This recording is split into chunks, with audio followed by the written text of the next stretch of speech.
아빠 그냥 한국으로 돌아가시는 게 어때요? 뭐라고 아빠가 이렇게 적응을 못하시니까 엄마도 불편해하시고 우리도 각자 생활이 있어서 챙겨드릴 수가 없어요. 난 그저 너희와 함께 살고 싶었을 뿐이야. 그러니까 곧 돌아갈 건데 그냥 돈만 보내주면 되지 굳이 왜 여기까지 오셔서 힘들게 하세요. 15년간 가족을 위해 헌신했던 한 아버지가 자식들에게 미국에서 들은 마지막 말입니다. 두 자녀를 하버드와 예일대에 보내고 기업 임원으로서 매달 수백만 원의 생활비를 보냈던 그는 쓸모가 다했다는 이유로 가족에게 버려졌습니다. 모든 희생이 헛된 것처럼 느껴지던 그때 그는 인생의 가장 큰 결심을 하게 됩니다. 이제는 나를 위해서 살자. 그의 선택이 가져온 놀라운 변화 노후의 진정으로 필요한 3가지 준비가 무엇인지 그의 가슴 아픈 이야기를 통해 함께 알아보시죠. 서울 강남의 한 조용한 카페에서 만난 김성준 씨. 그의 눈가에는 깊은 주름이 자리 잡고 있었습니다. 자식들 잘 되라고 그렇게 모든 걸 바쳤는데 김성준 씨는 천천히 커피잔을 들며 말문을 열었습니다. 그의 이야기는 25년 전으로 거슬러 올라갑니다. 99년도 제가 40살이었을 때였어요. IMF를 겨우 버텨내고 회사에서도 임원으로 승진했던 시기였죠. 주변에서 부러워할 만큼 화목한 가정이었습니다. 주말이면 온 가족이 한강 공원에 소풍을 가고 여름휴가 때는 강원도로 여행도 다니고 그랬죠.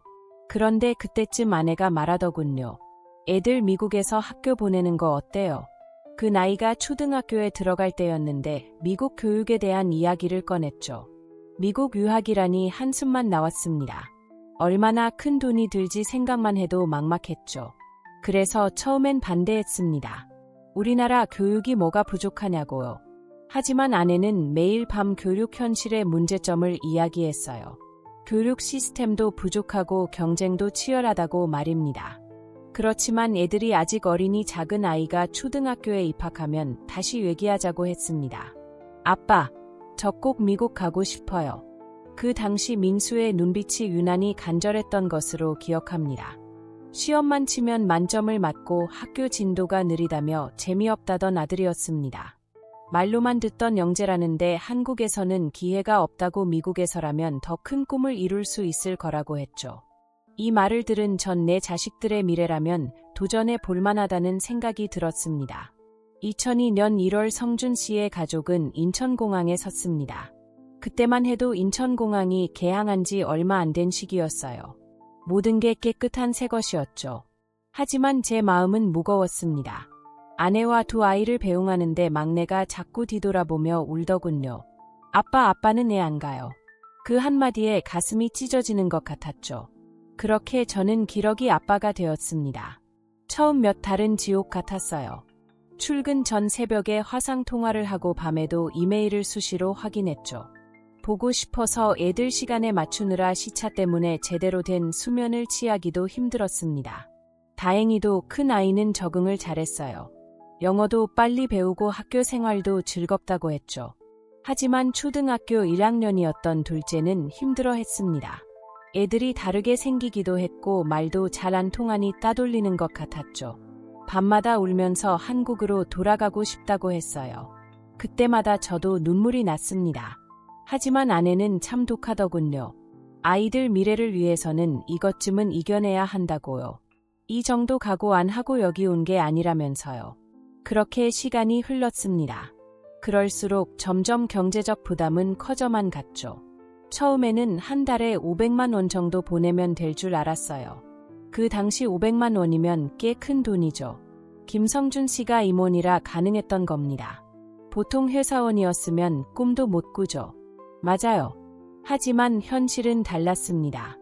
주거비, 식비 같은 생활비는 기본이고 학비랑 유료비, 이것저것 하다 보니 한 달에 800만 원 보내줘도 모자랄 때가 있었죠. 제 통장은 매달 바닥이 보였습니다. 그래도 부족한지 아내는 항상 돈 얘기뿐이었죠. 지훈이가 바이올린 레슨 받고 싶대요. 여보, 이번 달은 집세가 좀 밀렸네요. 그럴 때마다 짜증은 좀 났지만 다국에서 공부하는 어린 자식들 뒷바라지 않느라 와이프도 고생이 이만저만이 아니겠다고 생각하면 안쓰럽기도 했습니다. 그래서 저는 몇 푼 더 벌어보겠다고 주말에는 인력사무소에 나가 닥치는 대로 일했죠. 늘 제 건강은 뒷전이었어요. 아침은 걸은 지 오래됐고 점심은 1,000원짜리 김밥이나 컵라면으로 때웠죠. 저녁도 편의점 도시락이 전부였습니다. 운동은 꿈도 못 꿨고요.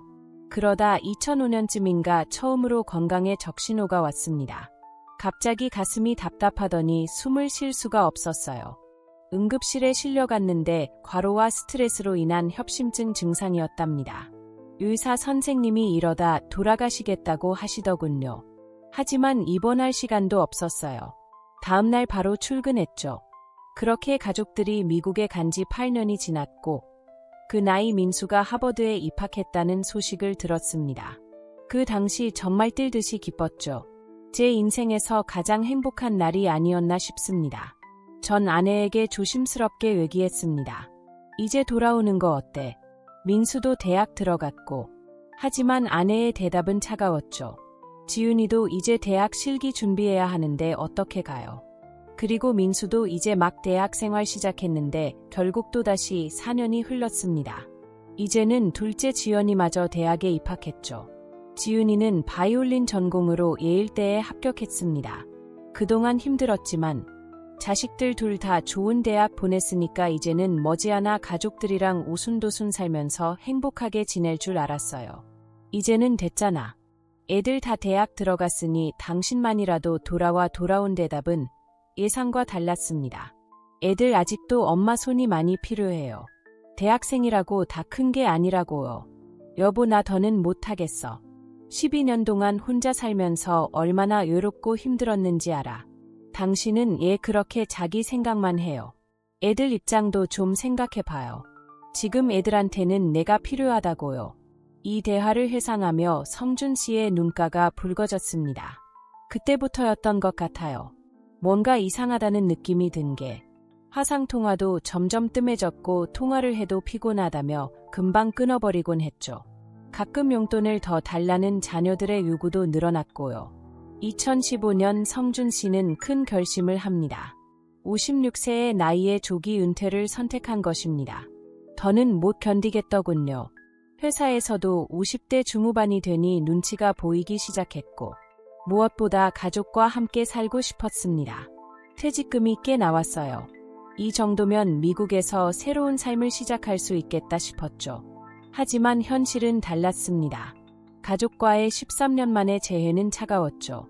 공항에 아내만 나와 있더군요. 애들은 바쁘다고 했습니다. 집에 가보니 제가 있을 방도 마땅치 않았어요. 서재를 겨우 정리해서 침대 하나 놓았더군요. 아내는 저와 시간 보내기를 꺼려했어요. 자기 친구들과 어울리느라 바빴죠. 자녀들과의 관계도 서먹했습니다. 주말에 잠깐 얼굴 비치는 게 전부였어요. 대화를 시도하면 아빠는 얘 이렇게 물어보는 게 많아라며 귀찮아했죠. 그렇게 미국 생활 한 달째. 한 번은 둘째가 방에 있길래 들어가 먼저 말을 걸었습니다. 지은아 대학 생활은 좀 어떠니? 아빠 제발 좀요. 저 혼자 있게 해주세요. 얘 내가 그렇게 불편하니? 아니 그게 아니라 아빠 그냥 한국으로 돌아가시는 게 어때요? 뭐라고 아빠가 이렇게 적응을 못하시니까 엄마도 불편해하시고 우리도 각자 생활이 있어서 챙겨드릴 수가 없어요. 난 그저 너희와 함께 살고 싶었을 뿐이야. 그러니까 곧 돌아갈 건데 그냥 돈만 보내주면 되지 굳이 왜 여기까지 오셔서 힘들게 하세요. 그 말에 성준 씨의 가슴은 무너져 내렸다고 합니다. 그리고 며칠 뒤 결정적인 사건이 일어났습니다. 우연히 아내가 친구랑 통화하는 걸 듣게 됐죠. 아, 너무 힘들어 미치겠어. 쇼핑도 내 맘대로 못하고 친구들 만나는 것도 눈치 보이고 애들 아빠가 여기서 산다는데 그럼 어떻게 하니? 뭐 내가 모아둔 돈이 지금 어디 있니? 이혼하자고 했다가는 안 되지. 퇴직금 한 푼도 못 받을 수도 있는데 그 순간 상준 씨의 세상이 무너져 내렸습니다. 그날 아내의 통화를 듣고 나서야 깨달았어요. 제가 얼마나 바보처럼 살았는지를요. 13년 동안 가족을 위해 모든 걸 바치고 살았는데 결국 전 그냥 돈 버는 기계였던 거죠. 성준 씨는 더는 버틸 수가 없었습니다. 결국 짐을 싸서 한국행 비행기에 올랐죠. 그렇게 1달 만에 13년을 바래왔던 가족과의 미국 생활은 처참하게 끝이 났습니다. 한국에 돌아온 후 성준 씨는 깊은 우울증에 빠졌습니다. 매일 밤 잠들기 전 먹는 약의 양은 점점 늘어갔고 사람들과 마주치는 것조차 두려워졌습니다. 당시 남은 건 작은 오피스텔 한 채뿐이었어요. 미국에서 살 줄 알고 대지금을 거의 다 써버렸거든요. 그런데 아내는 제가 그 통화를 들은 걸 모르니까 여전히 매달 생활비를 보내달라고 독촉했어요. 여보, 이번 달 생활비가 부족해요. 성준 씨는 한숨을 길게 내쉬었습니다. 더는 보낼 돈이 없었습니다. 퇴직금은 이미 다 써버렸고 대출금 이자를 내기도 버거운 상황이었으니까요. 제게 더 이상 돈이 없다는 걸 알게 되자 아내는 이혼을 요구했고 자녀들은 연락을 끊어버렸습니다. 거짓말처럼 돈이 떨어지자마자 모든 관계는 끝이 났죠. 15년간의 기러기 아빠 생활은 그렇게 허무하게 막을 내렸습니다. 상준 씨의 목소리가 떨렸습니다. 그때가 제일 힘들었어요. 한밤중이면 한강 다리를 서성이곤 했죠. 내가 지금까지 뭘 위해 살아온 걸까? 이제 나는 어떻게 살아야 하나? 그런 생각만 하면서 매일 술로 하루를 보냈어요. 밥도 제대로 못 먹다 보니 체중도 15kg나 빠졌었네요. 그렇게 며칠이 지났을까요? 한동안 울리지 않던 제 휴대폰에서 한 통의 전화가 왔습니다. 바로 어머니의 부고 소식이었습니다. 전화를 받는데 다리에 힘이 풀리더라고요. 마지막으로 뵀을 때가 언제였더라. 그저 내 자식 뒷바라지 안다고. 어머니 병원비도 제대로 못 챙겨드린 불효자였죠. 장례를 마치고 고향에 가보니 어머니 방에 제 사진이 그렇게 많더라고요. 어머니는 늘 걱정하셨어요. 손주들도 중요하지만 내 몸도 챙기라고 그렇게 당부하셨는데 제가 미국에서 쫓겨나다시피 한국에 돌아왔다는 얘기는 못 드렸어요. 걱정하실까 봐요. 그런데 이렇게 마지막 인사도 못 드리고 가시게 될 줄은 상상도 못했습니다. 상준 씨는 어머니의 유산 정리를 하던 중 뜻밖의 소식을 접합니다. 어머니가 남겨주신 시골 땅이 있었어요. 그런데 그 지역에 산업단지 개발 계획이 있다는 거예요. 감정가가 생각보다 굉장히 높게 나왔죠. 그때 깨달았습니다. 이제는 어머니를 위해서라도 제 인생을 살아야 할 때라고요. 어머니가 마지막으로 아들 인생 1번 더 살게 해주신 거죠. 그때부터 제 인생이 바뀌기 시작했습니다. 땅을 팔아 받은 돈으로 새로운 삶을 시작했죠. 가장 먼저 한 일은 건강검진이었습니다. 선생님, 제가 많이 아픈가요? 아이고 많이도 방치하셨네요. 조금만 더 늦었으면 큰일 날 뻔했습니다. 기러기 아빠로 살면서 제 몸은 항상 뒷전이었죠. 아침은 거르고 점심은 편의점 도시락으로 때우고 술로 외로움을 달래다 보니 건강이 많이 상했더라고요. 어느 날 거울을 보는데 낯설더군요. 앙상하게 마른 몸에 구부정한 자세. 그렇게 처음 시작한 게 아침 운동이었습니다. 성준 씨는 가장 먼저 건강 회복에 집중했습니다. 처음엔 정말 힘들었어요. 아침 6시에 일어나는 것부터가 전쟁이었죠. 동네 한 바퀴를 돌면 다리가 후들거리고 숨이 턱까지 차올랐는데 그래도 매일매일 조금씩 늘려갔어요. 이제는 아침마다 5km씩 걷는데 숨도 안 차고 땀이 쫙 빠지니까 상쾌하더라고요. 운동만이 아니었습니다. 식습관도 완전히 바꿨죠. 그동안 끼니를 때우기에 바빴는데 이제는 제대로 된 식사를 하기로 마음먹었어요. 유튜브로 요리를 배우기 시작했죠. 처음에는 간단한 계란찜도 실패했어요. 지금은 제법 요리 실력이 늘었답니다. 현미밥에 된장국 계절 반찬 3가지는 기본이에요. 점심 도시락도 직접 싸서 다닙니다. 6개월 만에 건강검진을 받았을 때 의사도 놀랐다고 합니다. 콜레스테롤 수치가 정상으로 돌아왔고 혈압도 안정됐어요. 체중도 8kg나 늘었답니다. 무엇보다 달라진 건 체력이에요. 이제는 피곤하다는 게 뭔지 모르겠어요. 회사 생활을 오래 했다 보니 재무 설계는 자신 있었어요. 먼저 은퇴 설계 전문가를 찾아가서 상담을 받았죠. 생활비, 의료비, 여가 활동비 등을 꼼꼼히 계산했습니다. 성준 씨는 자금을 3부분으로 나눴습니다. 40%는 원금이 보장되는 안전한 금융상품에 넣었어요. 30%는 분산 투자를 했고 나머지는 여유 자금으로 두었습니다. 특히 그는 작지만 확실한 행복을 강조했습니다. 예전에는 돈을 모아서 보내기만 했지. 쓸 줄을 몰랐어요. 이제는 계획적으로 즐깁니다. 한 달에 문화 생활비 15만 원, 취미 생활비 10만 원. 이렇게 예산을 정해두고 즐기죠. 성준 씨의 얼굴은 도에 외기를 할 때 가장 밝아졌습니다. 우연히 동네 문화센터 전단지를 보고 시작한 도예였는데 이게 제 인생을 바꿨어요.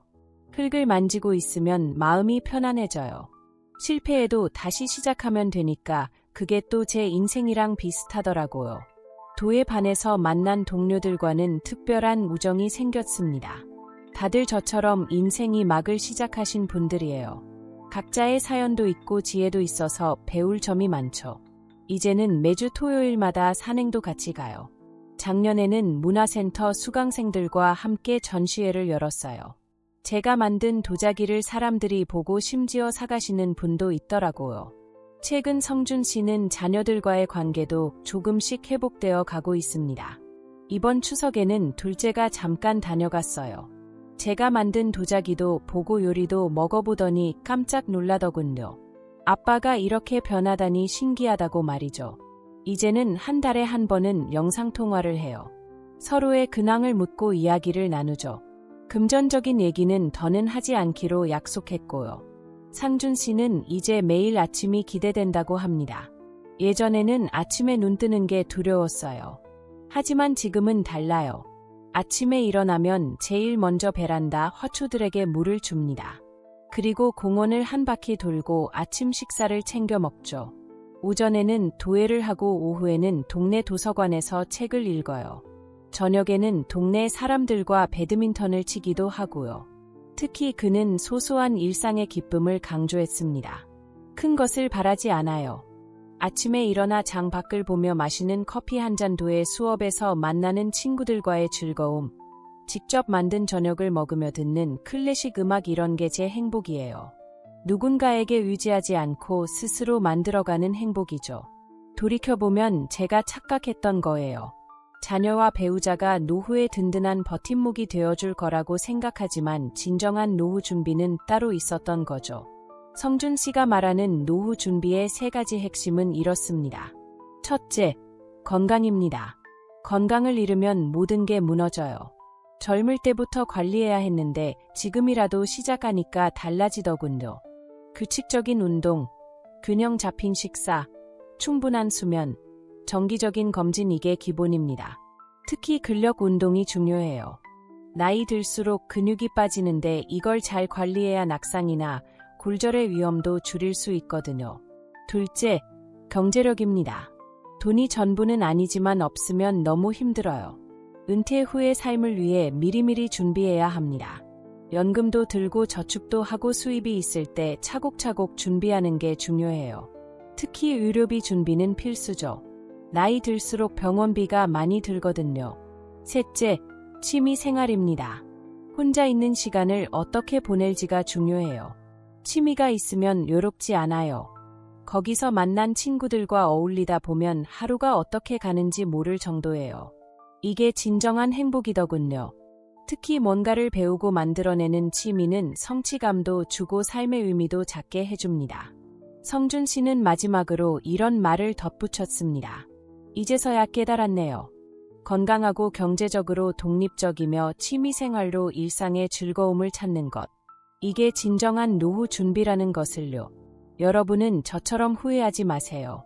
그리고 꼭 기억하세요. 우리의 인생에서 가장 소중한 사람은 바로 자기 자신이라는 거요. 지혜 동행, 가족 여러분, 오늘 성준 씨의 이야기는 어떠셨나요? 15년간의 기러기 아빠 생활, 그리고 그 끝에서 마주한 쓸쓸한 현실. 하지만 다시 일어서서 자신만의 행복을 찾아가는 모습까지 그의 여정이 우리에게 많은 것을 생각하게 했습니다. 여러분은 노후를 위해 어떤 준비를 하고 계신가요? 돈, 건강, 취미 생활 아니면 또 다른 무언가가 있으신가요? 댓글로 여러분의 소중한 이야기를 나눠주세요. 다음 시간에도 여러분의 마음을 따뜻하게 해줄 이야기로 찾아뵙겠습니다. 구독과 좋아요로 응원해 주시면 더 좋은 콘텐츠로 보답하겠습니다. 지금까지 지혜의 동행이었습니다. 감사합니다.